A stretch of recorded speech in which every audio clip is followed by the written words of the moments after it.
Company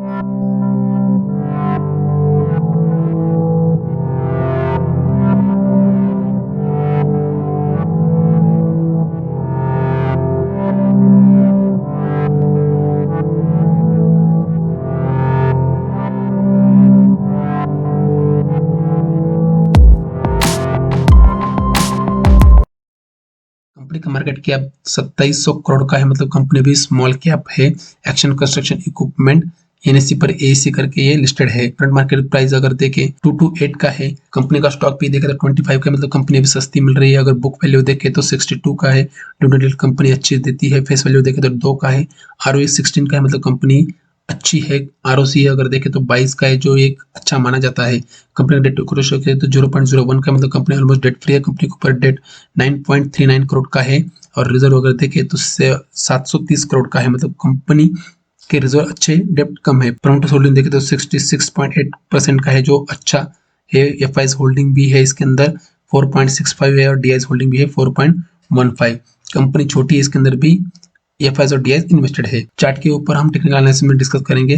company के performance अगर देखें तो company has reduced debt, company is almost debt, company has deliver good profit growth of 50.70 CAGR over last 5 years. अगर cons की बात करें दोस्तों, कंपनी के प्रमोटर ने 3.23% का स्टेक कम किया है। वो क्यों कम किया है, हम शेयर होल्डिंग पैटर्न के अंदर डिस्कस करेंगे। कंपनी की पेयर्स कंपनी देखें तो हिंदुस्तान एरोनॉटिक्स, थर्मैक्स, एस्कॉर्ट और वोल्टास उसकी मेन जो है वो पेयर्स कंपनी है। उसके बाद देखें तो हिंदुस्तान एरोनॉटिक, थर्मैक्स जैसे, भारत डायनामिक जैसे कंपनी में इसके पीएस कंपनी दिखाए गए हैं। क्वार्टर रिजल्ट अगर देखें, जब भी किसी कंपनी के अंदर आपको लॉन्ग टर्म के लिए इन्वेस्ट करना है तो क्वार्टर रिजल्ट कभी देखना नहीं। तो अगर आपको शॉर्ट टर्म के या मीडियम टर्म के लिए किसी कंपनी में इन्वेस्ट करना है तो आप क्वार्टर रिजल्ट दे सकते हो, लेकिन अगर आपको लॉन्ग टर्म के लिए इन्वेस्ट करना है तो प्रॉफिट एंड लॉस स्टेटमेंट ही देखना है दोस्तों। अगर कंपनी के टॉप लाइन के बारे में बात करें दोस्तों, तो 1000, 1300, 1100, 1200 और 1600 करोड़ का टॉप लाइन, मतलब कंपनी का रेवेन्यू बढ़ता हुआ दिखाई दे रहा है।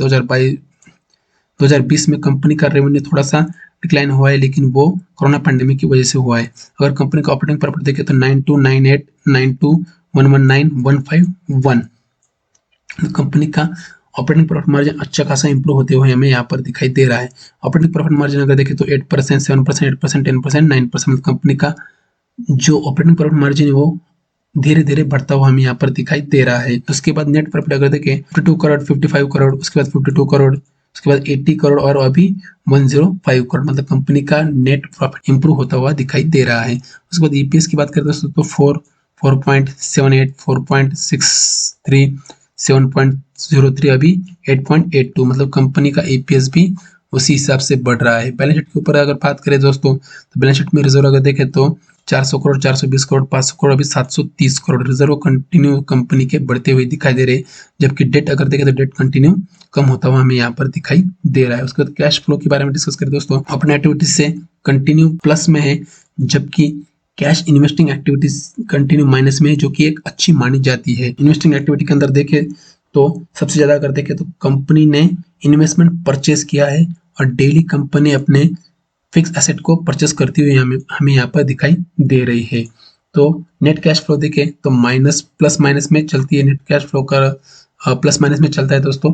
अगर रेशियोज के बारे में बात करें दोस्तों, तो कैश कन्वर्शन साइकिल अगर देखें तो 14, 24, 39 और 35, मतलब कंपनी कैश कन्वर्शन साइकिल है जो बहुत ही अच्छा है। मतलब एक कैश कन्वर्शन साइकिल ये होता है दोस्तों कि कंपनी के अंदर कोई एक बार अगर कैपिटल लगाता है तो वो कैपिटल वापस रीयूज करने के लिए कितना वक्त लगता है, उसे कैश कन्वर्शन साइकिल कहते हैं।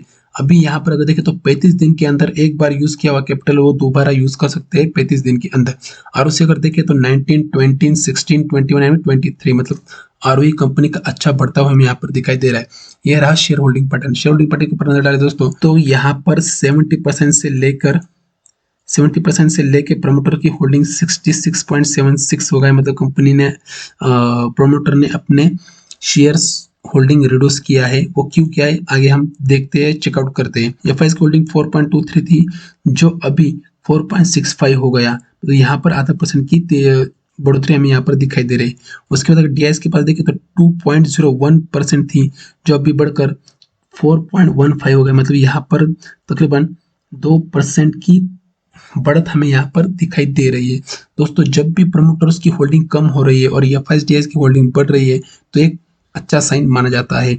अगर यहाँ पर पब्लिक होल्डिंग देखें तो पब्लिक होल्डिंग यहाँ से 23% थी, तो यहाँ से 24% होगी, मतलब यहाँ से तो अगर बढ़ रही है, लेकिन पिछले 3 क्वार्टर से अगर देखें तो पब्लिक होल्डिंग कंटिन्यू कम होते हुए हमें यहाँ पर दिखाई दे रही है, ये भी एक अच्छा साइन होता है। अगर फंडामेंटल के हाइलाइट्स की बात करें दोस्तों, तो कंपनी के मार्जिन अच्छे, कंपनी कैश कन्वर्जन साइकिल अच्छा है, कंपनी के डेट टू इक्विटी रेशो अच्छा है, मतलब कंपनी के ऊपर डेट फ्री कंपनी है। उसके बाद कंपनी का प्रॉफिट अच्छा बढ़ता हुआ हमें दिखाई दे रहा है, कंपनी का ऑपरेटिंग प्रॉफिट मार्जिन भी अच्छा है।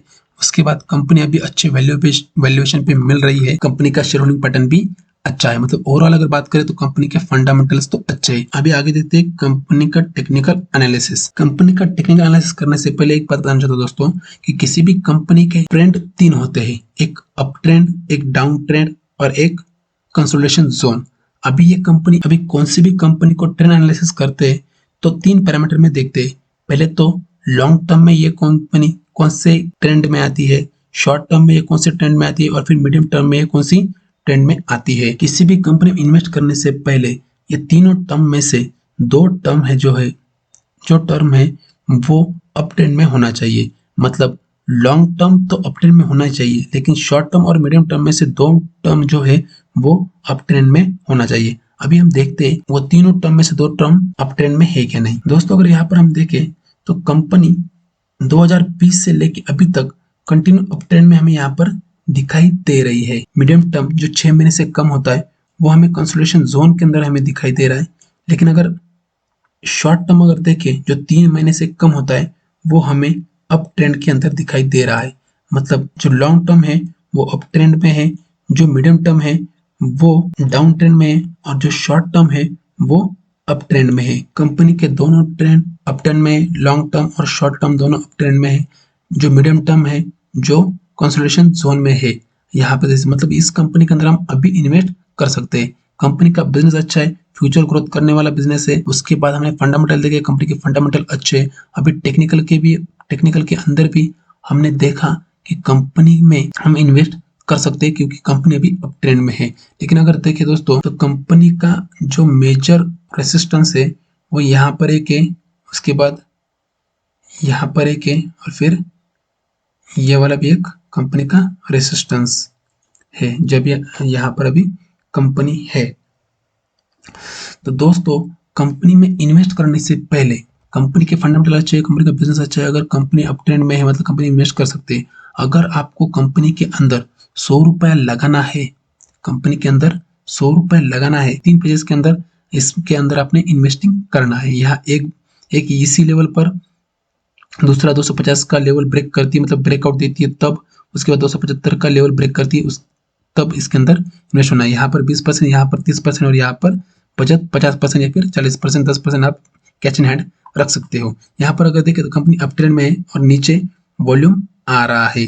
जैसे कंपनी डाउन ट्रेंड के अंदर थी तो वॉल्यूम यहाँ पर कम दिखाई दे रहा है। देखो यहाँ पर आपको वॉल्यूम बिल्कुल कम दिखाई देगा इसके बदौलत। और यहाँ पर अगर देखें तो यहाँ पर बीच बीच में अच्छी बाइंग हो रही है, मतलब कंपनी अभी अप ट्रेंड के अंदर होगी, लेकिन कंफर्म नहीं कह सकते क्योंकि जो यहाँ पर जो ये ट्रेंड लाइन है वो यहाँ पर हमें अभी तक नीचे ही है। जब इसका ट्रेंड रिवर्सल होगा 250 के बाद इसका ट्रेंड रिवर्सल होगा, इसके बाद ये अप ट्रेंड में आ जाएगी। इसलिए 20% यहाँ पे लगाना है, 30% यहाँ पर पैसे लगाना है, 50% 275 का लेवल ब्रेक करेगी, उसके बाद आपने 50% ये पूरी अमाउंट इसके अंदर लगा सकते हो। दोस्तों ये मेरा कोई रिकमेंडेशन नहीं है, ये बस एक नॉलेज के लिए है कि ऐसे इन्वेस्टिंग की जाती है, ऐसे एक वन टाइम इन्वेस्टमेंट नहीं करती है। 3 पेजेस के अंदर इन्वेस्ट कर सकते हो या फिर और भी क्या आपको लगता है 10% हर बार इन्वेस्ट करते चलो तो ऐसे भी आप कर सकते हो। ये सिर्फ एजुकेशन पर्पस के लिए। तो मुझे लगता है ऐसे दोस्तों कि आपको ये पूरा नॉलेज समझ में आ गया है। जितने भी मैंने इन्फॉर्मेशन बताई कंपनी के फंडामेंटल्स और कंपनी के टेक्निकल एनालिसिस, ये पूरा समझ में आ गया होगा। मैं आशा करता हूँ ये इन्फॉर्मेशन आपको अच्छी लगी होगी। एक बात बताना चाहता दोस्तों कि ये कंपनी मेरे पोर्टफोलियो के अंदर है, ये इन्फॉर्मेशन बस एजुकेशन पर्पस के लिए थी, ये कोई मेरा रिकमेंडेशन नहीं था। आप इन्वेस्टमेंट करने, पैसा आपका इन्वेस्टमेंट आपने अपने हिसाब से करना है दोस्तों। तो मैं आशा करता हूँ दोस्तों ये इन्फॉर्मेशन आपको अच्छी लगी होगी। अगर ये इन्फॉर्मेशन आपको अच्छी लगती है तो वीडियो को लाइक और चैनल को सब्सक्राइब करना ना भूले। मिलते हैं नेक्स्ट वीडियो में, तब तक के लिए जय हिंद, जय भारत।